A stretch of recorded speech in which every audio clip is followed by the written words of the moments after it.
Pediríamos a las autoridades presentes, voy a hacer una breve enumeración, les pido disculpas a aquellos que omita realmente de forma involuntaria.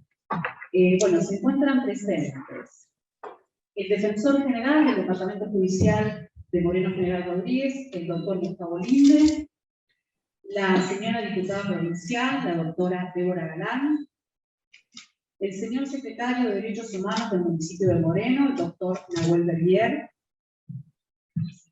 acá me corrigen Justicia y Derechos Humanos, está presente el vicepresidente primero del Colegio de Magistrados del Departamento Judicial de Moreno General Rodríguez, el doctor Federico Señora, se encuentra presente el presidente del Colegio de Abogados de Moreno General Rodríguez, el doctor Eduardo Schreiber.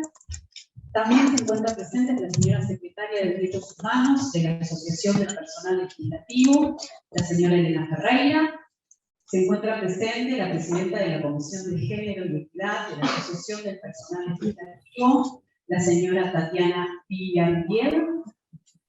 Se encuentra presente la directora general de Derechos Humanos del municipio de Moreno, la señora Silvina Casino, los concejales de Moreno, Lucas Franco y Gastón Fraga, que además es colegiado de Moreno. Se encuentran presentes autoridades de colegios amigos, en particular el vicepresidente del Colegio de Abogados de Morón, el doctor Juan Navarro, la vicepresidenta segunda del Colegio de Abogados de San Martín, la doctora Andrea Sosa, el administrador general del IDUAR, el doctor Federico Aliaga, también matriculado nuestro, colegas, amigos y otras autoridades, muchas gracias. Bueno, ahora les va a dar unas palabras de bienvenida la directora de Derechos Humanos del municipio de Moreno. Bueno, ¿qué tal? Buenas tardes a todos y a todas. Quiero dar la bienvenida nuevamente a nuestro teatro Leopoldo Marechal al municipio de Moreno. La verdad que es un honor y celebramos que puedan llevar hoy a cabo esta conmemoración en este día tan especial, ¿no? Que justamente es el Día Nacional de los Abogados que fueron secuestrados y bueno, se tomó como lamentablemente por esta fecha por el terrorismo de Estado y desaparición que no quedó ajeno a Moreno. En Moreno también hubo abogados y abogadas que fueron secuestradas. Justamente Marta Dilo, que era maestra y abogada, que venía y incluso estaba embarazada, también del Geso, que justamente también lamentablemente fue secuestrado en la quinta La Pastoril. Y bueno, es un honor y obviamente agradecer al panel que hoy está acá presente, al doctor Raúl, Carlos, Eduardo Pagar, de la compañera de revista. Y bueno, no quiero dejar de mencionar que estos servicios están comprometidos con los derechos humanos, con la memoria, que todo el tiempo viene comentando lo que es en relación a la memoria, a la justicia. Quiero saludar y obviamente poner en valor el compromiso de nuestro secretario, Nahuel, el secretario general de Derechos Humanos y Justicia, que también es abogado. Y bueno, poner en valor también a la mayoría de ustedes, un poco nerviosa la primera vez, me pone mucha atención, porque imagínate, son todos abogados, y yo no. Pero es importante la tarea de ustedes, abogados y abogadas, de representar, ¿no?, a aquellos que no pueden ser representados y que necesitamos permanentes de ustedes. También quiero no dejar de mencionar que se viene trabajando muy fuerte en lo que es la expropiación de la quinta de La Pastoril, que justamente el 23 de marzo de este año salió por ordenanza municipal esta posibilidad de la quinta de La Pastoril se pueda convertir en un sitio de memoria.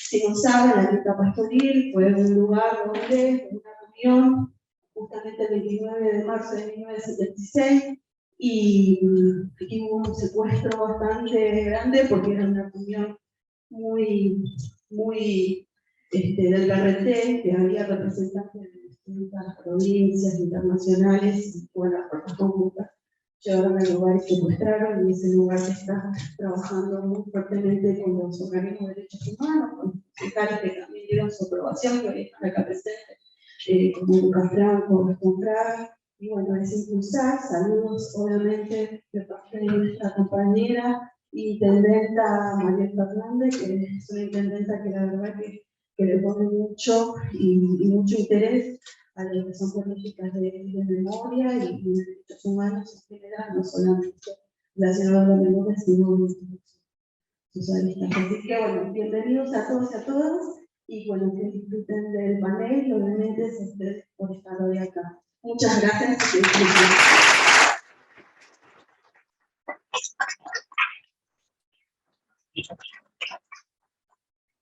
Bueno, ahora le voy a dar la palabra al doctor Fabián Merino, que es el director del Instituto de Derechos Humanos del Colegio de Abogados de Moreno General Rodríguez, que les va a dar unas palabras de bienvenida también. Buenas tardes, buenas noches a todas y todos. Bueno, quería comentarles un poco por qué se hace el homenaje hoy, 6 de julio, ¿sí? Se conmemora el Día de la Víctima del Terrorismo de Estado, de los abogados y abogadas víctimas del terrorismo de Estado. ¿Sí? Esta fecha fue instaurada porque en 1977, el 6, 7 y 8 de julio, en esa fecha, se producen unos hechos donde hay secuestros de muchos abogados, ¿sí? Con sus familias algunos. Al día de hoy, algunos siguen desaparecidos, algunos fueron asesinados y por suerte algunos son sobrevivientes y pudieron dar testimonio en los diversos juicios que se han hecho, ¿sí? de lo que pasó ese día.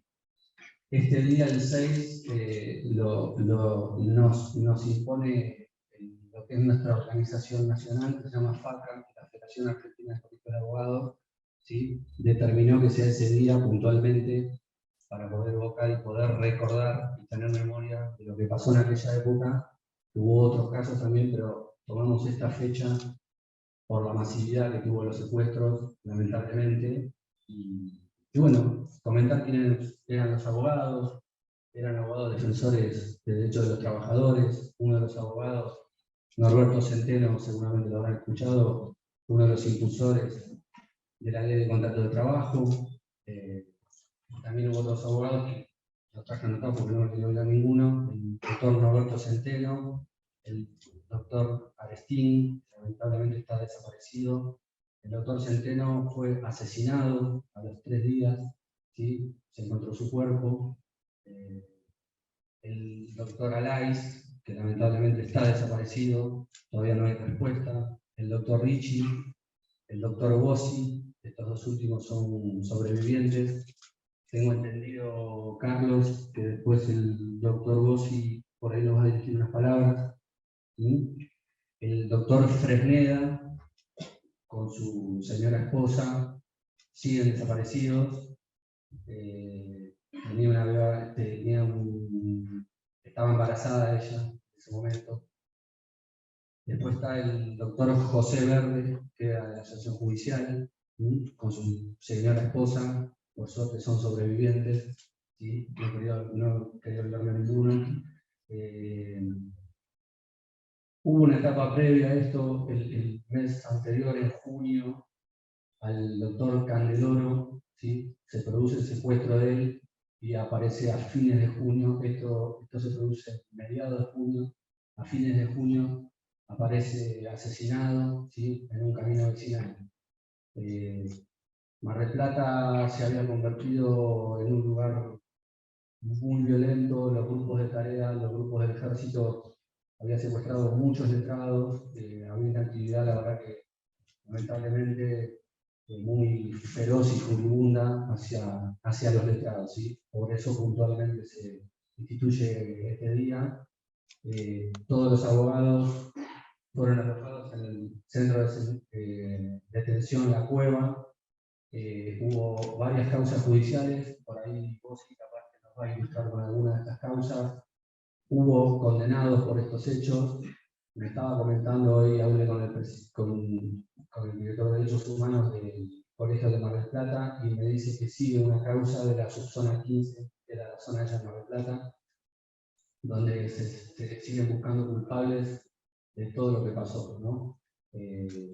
Bueno, también quería aclarar que para nosotros es un orgullo poder hacer este homenaje a ellos, tener memoria. Siempre la memoria colectiva sirve para que no vuelvan a pasar las cosas, que todos recordemos estos.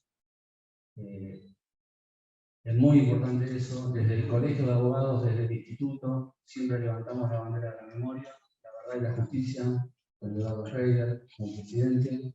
Así que la verdad que agradecido de poder conmemorarlos a ellos, recordarlos, y siempre cuando uno recuerda, esperemos que no vuelvan a pasar estas cosas, que los abogados y abogadas puedan ejercer libremente la profesión, que se defienda el Estado de Derecho, la división de poderes, la libertad, la democracia. Así que el colegio está comprometido con eso y bueno, a todos los compañeros abogados, colegas que nombré, los tenemos presentes, siempre los recordamos y bueno, por eso hacemos este acto y bueno, tenemos el placer de que Raúl y Carlos puedan venir. Carlos también quería comentar que es integrante de FACA, de la Comisión de Derechos Humanos de FACA, así que Carlos nuclea a todos los institutos de derechos humanos del país también, ¿sí?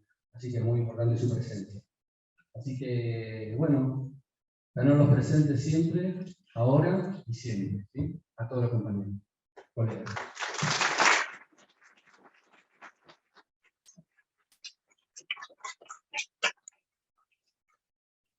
Bueno, ahora vamos a proyectar un video que armamos muy cortito sobre la noche de las corbatas.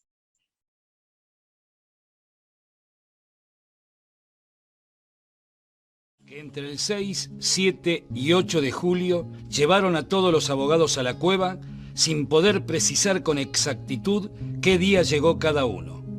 Que estima que el 6 llegaron a Lais, Ricci y Arestín, y entre el 7 y 8 llevaron al doctor Fresneda y a su esposa, al doctor Bossi y al doctor Centeno. Hecho trágico, lamentablemente, como tiene que ver con la noche de las corbatas, el secuestro y desaparición de abogados laboralistas en la ciudad de Mar del Plata. ¿Ves? Esto es una historieta. Cuenta cómo armaron un plan para exterminar a unos abogados que ayudaban a unos obreros en contra de los intereses de los empresarios. Secuestradas, de las cuales 8 eran abogados laboralistas y 8 personas en total fueron, bueno, secuestradas, torturadas y asesinadas. Eran los abogados de los trabajadores y de las trabajadoras, ¿no? Los defendían en los conflictos sindicales. Este operativo, y se conoce así debido a un documento de la Embajada de Estados Unidos con fecha 15 de julio, donde detalla todos los delitos cometidos. 13 secuestros, de los cuales se deriva en un muerto, 5 sobrevivientes, 7 desaparecidos y desaparecidas. 8 de estas personas eran abogados. ¿Un vínculo a Norberto Oscar Centeno? Era mi padre. ¿El nombrado fue víctima de algún hecho contra su libertad o contra su vida? Sí. El día 7 de junio del año 77 salió del estudio donde estaba trabajando y fue interceptado a una cuadra del estudio por un grupo. Lo metieron en el auto que él tenía frente al estudio y a partir de allí nosotros no tuvimos ninguna noticia hasta el día 11 en que apareció el cuerpo. Porque también hubo mujeres en la noche de las corbatas. Y hubo mujeres embarazadas, como mi madre, que estaba embarazada de 5 meses, de mi hermano o hermana que aún todavía está apropiado. Aquellos mártires tuvo la clara finalidad de infundir el terror y disciplinar al movimiento obrero como a la abogacía para que no accione en su defensa. Era además el castigo nada menos que al autor de la ley de contratos de trabajo y a los jóvenes abogados que osaron seguir esa senda. La ley de contrato de trabajo tuvo mucha repercusión. Yo lo recuerdo que tuvo no solamente en el gremio, sino en toda la Argentina. Y lo importante que en ese cumplió el rol principal lo tuvo Centeno, que Norberto Centeno fue el que esa ley fue el que la preparó. Existió una tensión por parte de los poderes concentrados y del sector empresarial argentino que intentó de que la ley 20.744, ley de contrato de trabajo, sea modificada, tanto en el régimen de indemnización, en el régimen de vacaciones, en el régimen de la estabilidad laboral de los trabajadores. Fueron todas conquistas, y más aún la promoción de los convenios colectivos de trabajo. Esa realidad fue la que fortaleció el movimiento obrero en Argentina. Los abogados laboralistas eran principalmente militantes. Por eso no solo defendían los derechos laborales, sino también los derechos humanos de las trabajadoras y los trabajadores.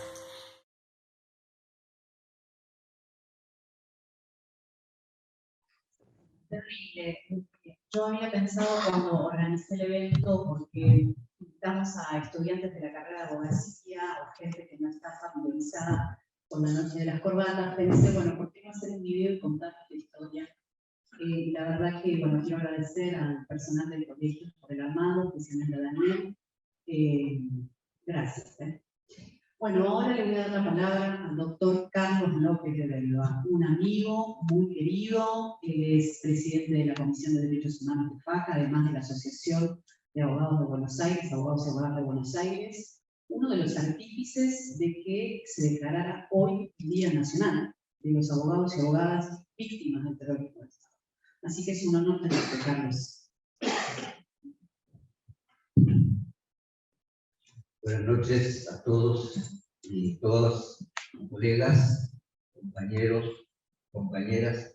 Agradezco al Colegio de Abogados del Departamento Judicial de Moreno, General Rodríguez, de los generales. Hay generales que son expertos en confundir. Es un honor estar aquí con todos ustedes, un plus de honor compartir esta actividad con la gran jurista que es Raúl Zaffaroni. Y yo creo que tiene sentido la evocación de la tragedia sucedida por aquellos colegas en la noche de las corbatas, antes de ese episodio y después, porque si bien ese acontecimiento fue el gatillo que disparó aquella resolución de la Junta de Gobierno del año 2004 en Mendoza, instaurando el Día Nacional del Abogado Víctima del Terrorismo de Estado. En el septiembre del año pasado es el Día Nacional del Abogado y la Abogada Víctima del Terrorismo de Estado. Tiene sentido la evocación en tanto en cuanto, como lo acaba de decir recién un testimonio en este video, nosotros tengamos presente que aquellos abogados y aquellas abogadas eran militantes. Eran militantes del derecho, eran militantes de la actividad puesta al servicio del acceso a la justicia, sobre todo quienes más lo necesitaban, pero eran también militantes por uno mejor. Y para mejor comprender esta situación, es bueno ubicarnos en aquel momento histórico. Aquellos abogados que habíamos ingresado hacía algún tiempo de la facultad, nutridos de los conocimientos que nos había dado la Casa de Altos Estudios, se le agregaban los que nos llegaban por el momento histórico, como yo decía, y la situación a nivel regional y a nivel universal absolutamente en las antípodas del actual, con una juventud, con un pueblo muy antiguo, muy conmovido por los acontecimientos de la época, la joven revolución cubana, el mayo francés, Vietnam, el franquismo aún presente. Era imposible abstraerse de esa situación histórica, no comprometerse, más allá de trabajar por el derecho, de trabajar por por el Estado de Derecho, las instituciones del Estado de Derecho, por supuesto que también lo hacíamos.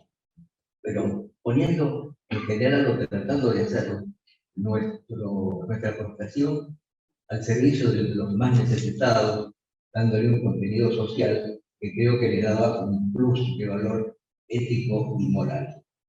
Es cierto que la noche de la corbata fue un acontecimiento muy choqueante, muy tremendo, pero no fue el primero, porque en diciembre de 1970, un abogado, casualmente también laboralista, Néstor Martins, fue secuestrado junto con un trabajador aquí de la asistía.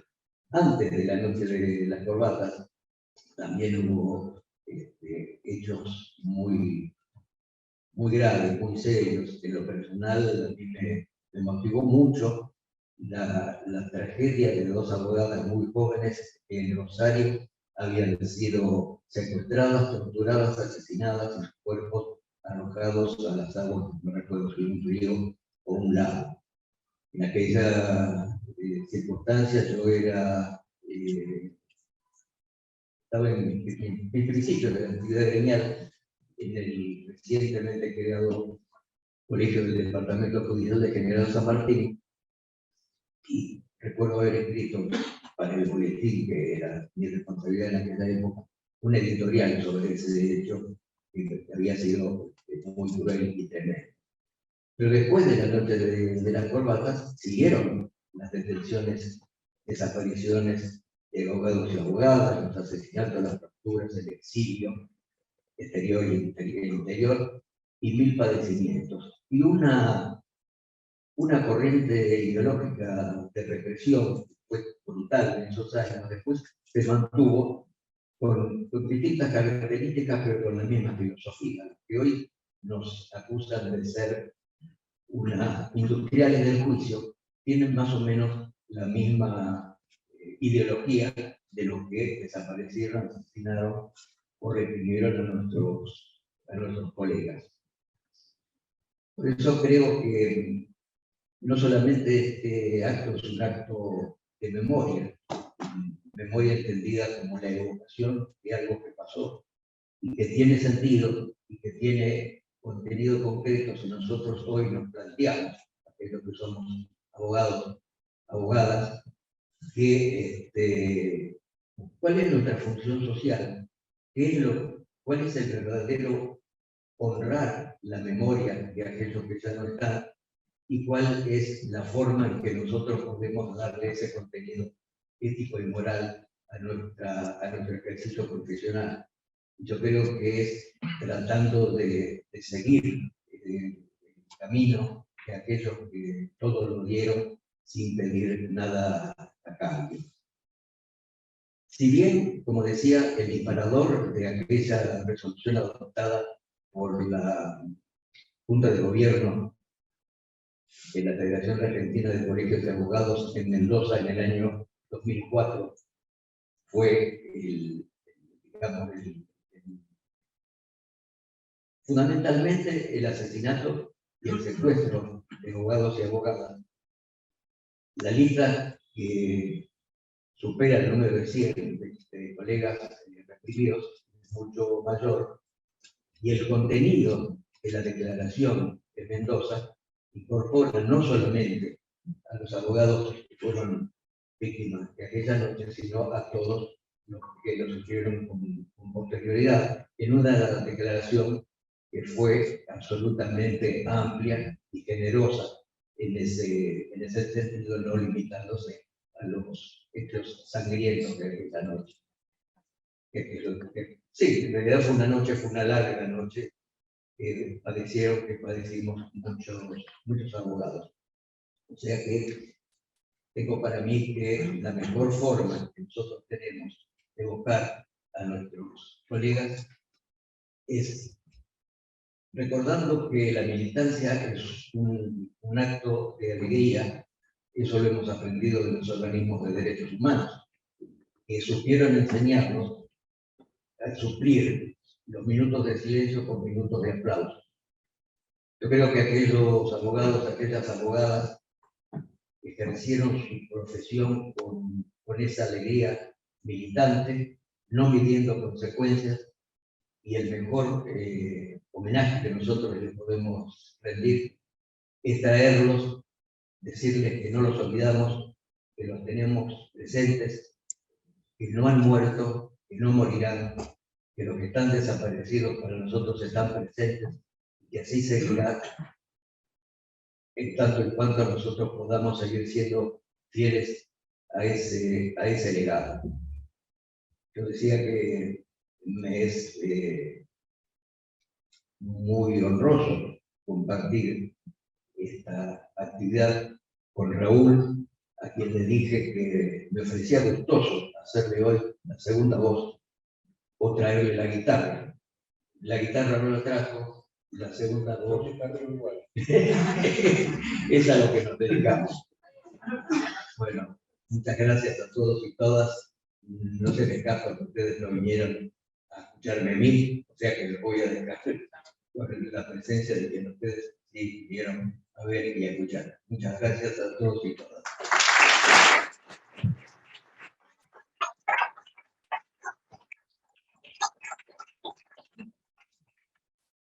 Bueno, ahora voy a presentar al... esperen un segundito porque tenemos el testimonio de un sobreviviente. A ver.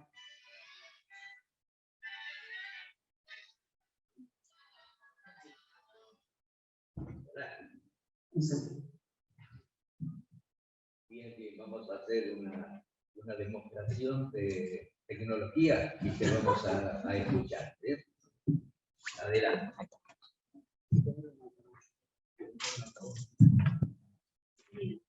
Bueno, muchas gracias por haberme invitado a participar de este acto.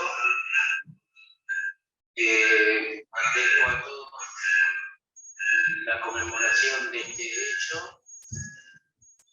Quería yo comentarles a todos los presentes que la ciudad de Mar del Plata siempre fue una ciudad a donde desde el año 74 se persiguieron abogados. Quizá hay algún micrófono abierto. Bueno, quería comentarles que desde el año 1974 se persiguieron a muchos abogados en la ciudad de Mar del Plata. Se creó una gremial que fue disuelta por amenazas de la AAA. El mismo 4 de marzo del 26 también fue detenido el doctor Salerno, que era otro abogado laboralista. También fue detenido el doctor Rafael, que creo que ahora después de Cámara de Trabajo. Y bueno, siempre hubo una persecución hacia los abogados. Las corbatas es un acontecimiento organizado por civiles que querían quedarse con los sindicatos y militares que querían disciplinar a la sociedad. Lamentablemente, hasta el momento, no hay noticias de los colegas desaparecidos y las circunstancias en las cuales desaparecieron. Lo que yo puedo agregar a esto, hace 4 días pudimos descubrir en los archivos de la capital la foto de cómo había quedado el doctor Michi después del secuestro, una nota periodística muy brillante donde se pudo graficar un secuestro en Argentina y un secuestro en Mar del Plata. Ya les agradezco y ahora un abrazo a todos y podemos estar atentos ante los momentos difíciles que nos toca vivir, sobre todo en el ámbito laboral, en este tipo de reformas que se quieren hacer sobre la legislación laboral, sobre los derechos de los trabajadores y seguir en esta lucha, que es una lucha de todos los días, por la igualdad de derechos de todos.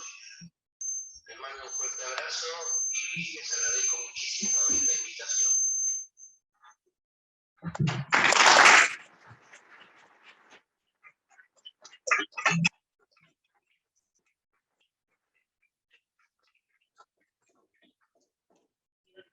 ¿No? Sí, bueno. Carlos Bossi, sobreviviente. Bueno, ahora voy a presentar al doctor Zaffaroni. Él siempre me dice dos palabras y le hago caso. Bueno, el doctor Zaffaroni, ex miembro de la Corte Suprema de Justicia de la Nación y ex juez de la Corte Interamericana de Derechos Humanos. Una gran persona, brillante en todo lo que ha desarrollado. Gracias, doctor Zaffaroni, por acompañarnos nuevamente. Bueno, queridas amigas, amigos, ustedes saben que soy una gran persona y brillante, ¿no? Ante todo, muchísimas gracias por la invitación. Sinceramente estoy emocionado de poder participar en esto. Y creo que estas conmemoraciones tienen que ser un motivo para una pulsión de lucha. Como decía Fayeri, en el derecho es lucha, ¿no?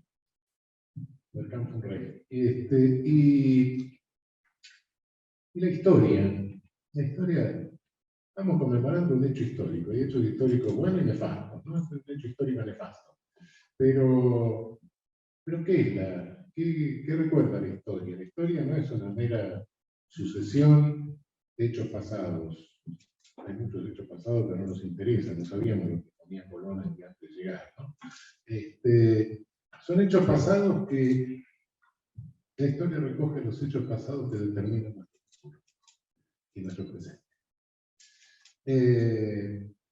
Y este es un hecho particularmente significativo. No ignoramos que las mismas fuerzas, las mismas tendencias que motivaron estas atrocidades por aquellos años son las mismas que siguen activas en nuestra sociedad. No ignoramos que si hubo que desaparecer a Centeno y no lograron desaparecer su ley, la quieren hacer desaparecer ahora. Y por cierto, sí, no voy a comparar dos situaciones distintas, sería una aberración, ¿no? En aquellos años, en los 70 de la seguridad nacional, cualquiera de nosotros corría el riesgo de ser un desaparecido. Hoy no. Pero tenemos 47 millones de personas en libertad condicional. Debido a un escándalo judicial.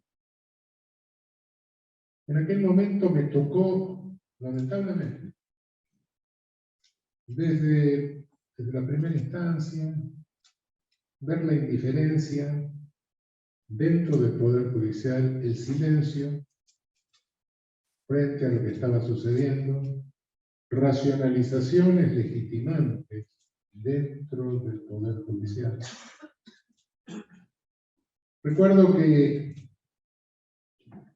andaba por la calle con mi Fiat 600 y veía los taxis en el 79, con una calcomanía que decía que los argentinos somos derechos humanos. Bueno, los taxis lo obligaban a poner. Pero veía otros que andaban con otros Fiat 600 y la misma. Es decir, algunos intuíamos o teníamos noticias, o tuvimos fuera del país noticias de lo que estaba pasando. La mayoría de la población se le ocultaban las noticias. A través de un monopolio mediático, por supuesto, la censura, hoy no tenemos monopolio mediático, hoy no tenemos censura, pero sí tenemos un oligopolio mediático. Y hay una construcción única de la realidad, a través de ese oligopolio mediático. No solo en nuestro país, sino en todo el continente. Llámese Televisa, llámese Azteca, llámese Regi Globo, llámese Mercurio, Caracol, Clarín. Es decir, tenemos una construcción única de realidad como era el Félix de Basta o fue el Prato de Hitler, de Stalin. Y la situación que tenemos en nuestro Poder Judicial realmente está tocando el límite del escándalo. A veces pienso que mucha gente camina tranquila por la calle y no se da cuenta que puede ser cualquiera, Milagro Sala o cualquiera de las víctimas del lawfare que estamos viviendo. No nos damos cuenta que tenemos una Corte Suprema que por su cuenta y con sus conocimientos epidemiológicos de sus integrantes, decidió que las clases debían ser presenciales sin consultar a ningún perito. Tenemos una Corte Suprema a la cual se le dijo, mire que se ha condenado a una persona con un testigo al cual le han pagado por un hotel. Y contestó con un sello que dice, no me interesa los hechos. Tenemos una Corte Suprema a la que se le dijo, miren señores, acá hay un problema, porque resulta que hay alguien que tiene 13 juicios en los cuales intervino el mismo juez, intervinieron los dos mismos jueces de casación e intervino la misma sala de apelaciones, con jueces trasladados por decreto del Ejecutivo. Y dijo, todo eso no es gravedad institucional. Tenemos una Corte Suprema que un día desempolvó un viejo expediente que tenía lleno de polvo y dijo, el Consejo de la Magistratura está integrado inconstitucionalmente. Cosa que no sé si es cierta o no, porque nadie sabe cómo se integra, porque la Constitución no lo dice. Y después de unos cuantos años, entonces, bueno, está bien, es inconstitucional la integración. Entonces, le devuelvo vigencia a una ley derogada y me hago yo presidente del Consejo de la Magistratura. Así puedo controlar los concursos de los dos jueces que trasladó por decreto el Poder Ejecutivo. No quiero seguir, pero esta es la situación. Tenemos una justicia provincial en Jujuy que el gobernador llamó a la legislatura, amplió, generó 3 vacantes en el Superior Tribunal de Justicia, renunciaron los diputados que habían votado la ampliación de la legislatura y a la semana los nombró jueces del Superior Tribunal de Justicia. Ahora, como quiere ser una reelección, se peleó con el Superior Tribunal y echó a 6 de los 9, porque, claro, con un acuerdo espurio que tiene con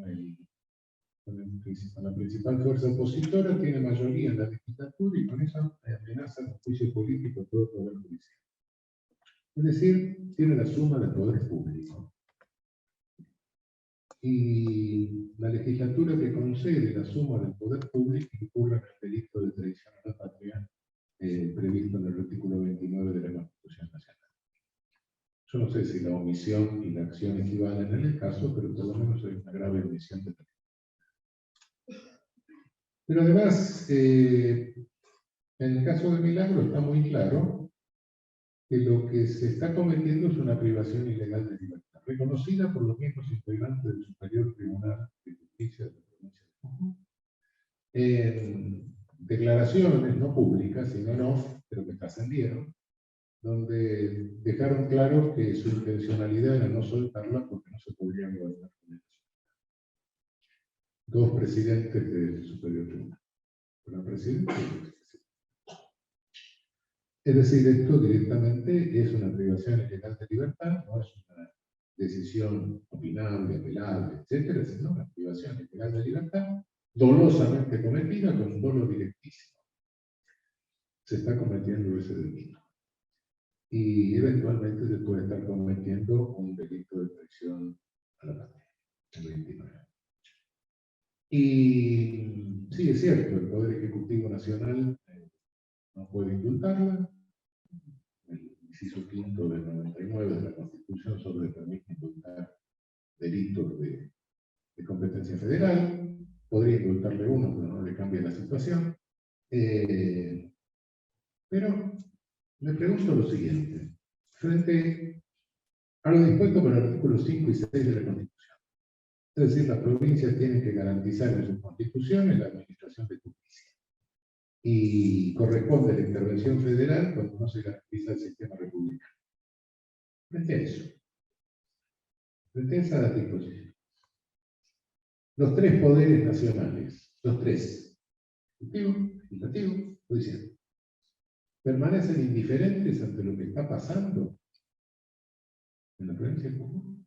Sí, permanecen indiferentes. La Corte Suprema, naturalmente, tiene archivado y guardado unos cuantos cajones los expedientes.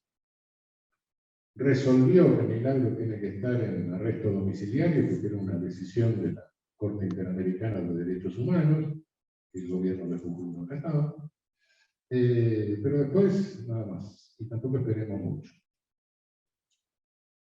Y el legislativo y el ejecutivo, es decir, el poder legislativo y el colegislador, tampoco se ocuparon de mandar, por lo menos, un proyecto de intervención al Poder Judicial de la provincia. Claro, no va a tener los votos, dice. Muy posible. Muy posible. Pero sería bueno que hubiese ese proyecto y que hubiese una votación nominal. Para el día de mañana. Para el día de mañana. Tampoco creían los que cometieron estas atrocidades que un día, si no tenían la suerte de morirse antes, iban a estar ante un tribunal. Ya sé, no es lo mismo. No es lo mismo estar sometido al riesgo de ser desaparecido que estar sometido al riesgo de preso. Es grave, pero no por eso es consumir. De modo que repensemos un poco, revaloremos un poco la perspectiva de esta atrocidad de aquellos años en cuanto a su significación actual, en cuanto a nuestro presente y en cuanto a nuestro futuro. Quizá algunos piensen que estoy exagerando. No estoy exagerando. Simplemente tengo miedo. Porque quizá en su momento tampoco, al comienzo pensamos, entonces, lo que iba a suceder, porque estábamos acostumbrados a dictas blandas, a golpe de Estado, a planteos. Habíamos nacido en otra época, claro. Si yo digo esto, los jóvenes no lo creen, no era la vivencia nuestra que teníamos. Golpe en el 43, golpe en el 55, golpe en el 61, 62, golpe en el 66. Bueno, está hablando, algún muerto ahora perdido. Un día llegó lo que no era una lista blanca. Un día llegó el momento más horrible de aquel neocolonialismo. Y hoy no vivimos el neocolonialismo, sí, sí. Con la dictadura de seguridad nacional se terminó. Pero hoy vivimos un tardo colonialismo financiero. Es cierto, no hay en nuestra región genocidio así, cuando mueren, demasiado. Pero sí estamos viviendo en América Latina un genocidio en curso. Y no nos damos cuenta. Este tardocolonialismo financiero lo que pretende es volvernos crónico nuestros subdesarrollos. Y eso nos cuesta tener los coeficientes de Gini más altos del mundo, es decir, los indicadores de concentración de riqueza o de justa distribución de la riqueza. Tener varios de nuestros países que superan los 20 por 100.000 homicidios por año, considerado índice alarmante por Naciones Unidas, de los cuales son 23 o 24 países que lo superan en el mundo, 19 de los cuales los tenemos nosotros en nuestra región.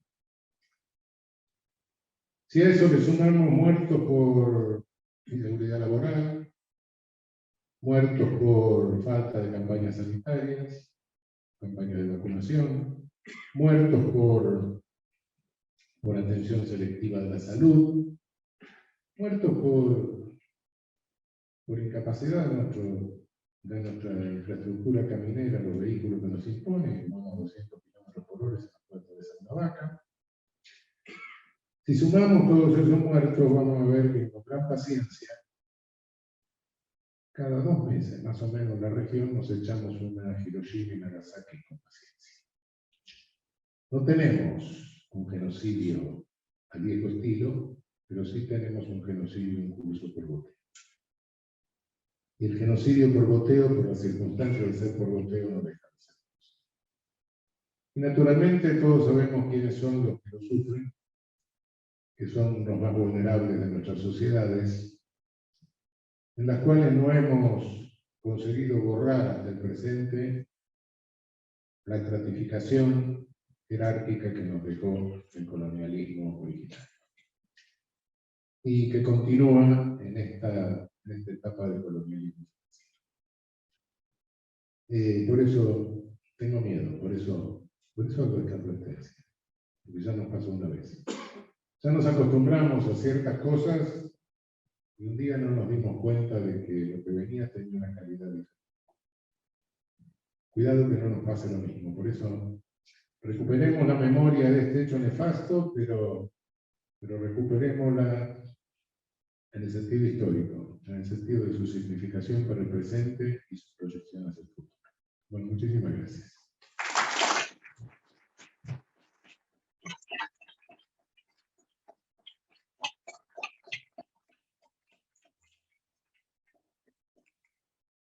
No quería dejar de leer la adhesión del Colegio de Abogados de Avellaneda, que dice así: el Instituto de Derechos Humanos del Colegio de Abogados de Avellaneda Lanús se adhiere al acto conmemorativo por el Día Nacional de Abogado Víctima de Terrorismo de Estado, homenajeando a los más de 100 abogados, abogadas, abogados que en defensa del Estado de Derecho, la justicia social y las garantías constitucionales fueron perseguidos, torturados, desaparecidos en las noches oscuras del terror de la dictadura cívico-militar.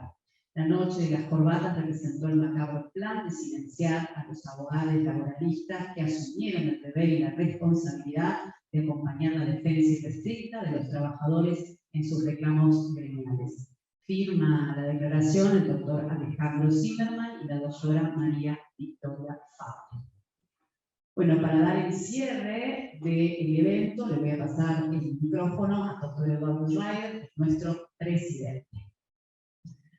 Bueno, muchas gracias Carlos, muchas gracias Raúl por acompañarnos en este día de conmemoración y bueno, y siempre que tenemos el honor de escucharlo a Raúl, repetimos que el derecho es lucha y bueno, esto es lo que nosotros siempre tenemos presente. Y es nuestro homenaje a los colegas desaparecidos en la larga noche de la dictadura y también en otros tiempos también. Los abogados laboralistas nacimos para luchar y vivimos luchando permanentemente. Y hoy, bueno, es cierto, creo que no corremos los riesgos que corrían aquellos que en esa época trataban y ejercían la profesión y trataban de hacer lo posible por defender los derechos de los trabajadores. El riesgo físico quizás no lo corramos, pero quien corre el riesgo, como bien dijeron nuestros expositores, es el derecho del trabajo, es el derecho de los trabajadores y bueno, la ley de contrato de trabajo, escrita por Norberto Centeno, atacada mediáticamente junto con todos nuestros derechos y con ese oligopolio mediático que instala el cuento de la industria del juicio. ¿Qué pasa ahora? ¿Cómo es el ataque? Y el ataque, uno rememora que en el año 44 se creó la Justicia Nacional del Trabajo y en el año 47 la ley mercante creó los tribunales de trabajo en la provincia de Buenos Aires. Y bueno, eran las leyes imprescindibles para garantizar el reconocimiento de los derechos de los trabajadores. Sin tribunales especializados era muy limitada la justicia del trabajo. Para eso se crearon los tribunales. para garantizar el ejercicio de los derechos. Y hoy el ataque es muy sencillo. Destruyamos estos fueros protectorios. Tratemos de que los trabajadores no puedan acceder. La Corte dijo 4 votos, perdón, salieron 3-2. Los trabajadores no tienen derecho a acceder a la justicia cuando sufran un infortunio del trabajo. No tienen ese derecho. La Corte Provincial más o menos dijo algo parecido. Bueno, el trabajador no puede acceder a la justicia en forma directa. Y las dos cortes dicen que sí, que tienen razón, que la ley es constitucional. Y bueno, contra eso estamos luchando. ¿Y cuál es el objetivo? Destruir el fuero. 8 años, 10 años, un pleito laboral. Eso es lo que está tardando. Y bueno, y sigamos. También dicen que está vigente la ley de convertibilidad. Entonces un peso vale $1 o 1,40. Entonces no se pueden actualizar los reclamos laborales. Vamos a valores nominales, licuémoslo, y en 10 años a valores nominales cobren lo que ustedes reclamaban. Bueno, esta destrucción del fuero es el objetivo. Y ya lo tienen prácticamente conseguido. Hoy no tenemos posibilidades de obtener plena justicia. Bueno, pero para eso estamos. Para eso estamos los abogados laboralistas, para dar la lucha, para seguir peleando, y en ese sentido somos y seremos incansables. Así que muchas gracias por estar acá, y nuestro homenaje es este: continuar la lucha todos los días y en cada minuto de nuestro ejercicio profesional. Muchas gracias.